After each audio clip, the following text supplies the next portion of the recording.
The following is brought to you by Digital Shelf Space, producers of GSP Rush Fit and Tour Academy Home Edition. Visit them online at digitalshelfspace.com.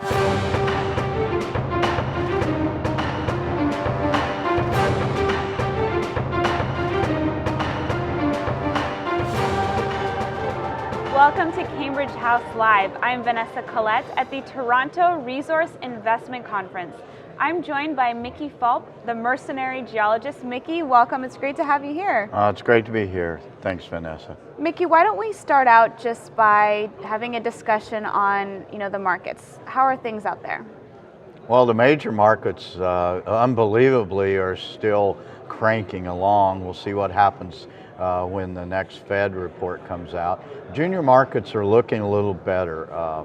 We arguably saw the bottom in June.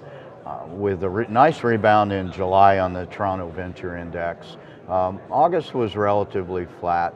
Now that everybody's come back to work in September, there's a bit of buzz. There's some stories that have turned out very good. So a little bit of money's being raised. So it looks good. We'll see if it has any legs, and we'll see probably by early October if we think it continues, and certainly by, we're kind of in the fall conference season now, and we have some various points that we can assess coming up in the next few months. So it sounds like you're taking a bit of a wait-and-see approach.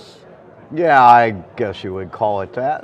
By the same token, I've gone into a private placement recently. I had not done one since January, so took an eight-month hiatus.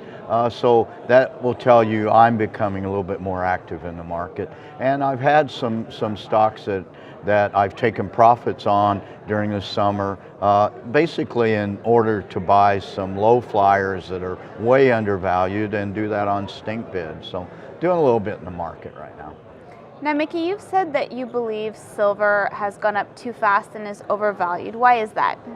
Well, I have to tell you, first of all, I don't believe, I will opine, but I really don't like the word believe. But silver generally being more volatile than gold, both on the upside and the downside. So we saw this big run up in silver compared to gold, as gold has gone up over the last couple of weeks. It got above 1,400, but silver was well above $24. So what I do is I look at the gold to silver ratio. So it was as high as 66, then it dropped down to 59. So that's probably more of the norm, but it would still be a little bit more than average over the last few years, which would be about 55. What that does is when the gold-silver ratio gets out of whack, it'll tell you when silver's overbought or oversold, and certainly has looked overbought to me lately. I see. And you've been a big fan of copper, which has managed to hold around $3. Can you touch on that? Well, copper has. I don't even think it's touched as low as $3. If memory serves, it hit about $3.04 early in the summer. It's since rebounded. Yesterday, it took a bit of a hit. Went down to $3.20, but it's held in that range of, say, $3.10 to $3.35 for quite some time. That's still a fairly robust price for copper. I would say if you can't make money at copper at $3.25, you ought to get out of the copper business. So it's kind of range bound, it's kind of flat, but I'm a long-term copper bull. Are you still a fan of uranium? Well, I'm a contrarian fan of uranium. The spot price at $34. No one's going to make money at that. Oftentimes the cure for low prices is low prices. So I'm looking at uranium stocks. I have a longer term view of the uranium business than I do of most other things. So I have positioned myself over the last couple of years with uranium producers and near-term development production stories. There continues to be mergers and acquisitions in this space, which is healthy for the business, healthy for stockholders. So I think it's kind of the ultimate contrarian play, but as being a contrarian, you have to have patience. And I can't tell you when it's going to turn, but certainly the mid to long term looks very good for uranium to me. Mickey, are there any triggers that could set the uranium price off on a tear again?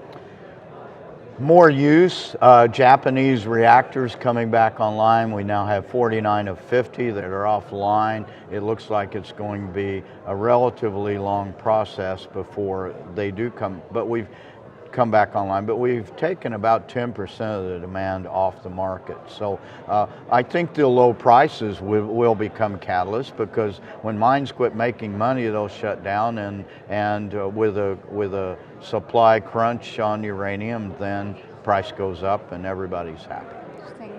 Let's talk about platinum and palladium. There's been a little bit of a buzz going. Why do you like, platinum and palladium? Well, I first went public with this idea probably back in January, early February, wrote a piece called The New Price Paradigm for Platinum and Palladium, and not long after that the price indeed went up.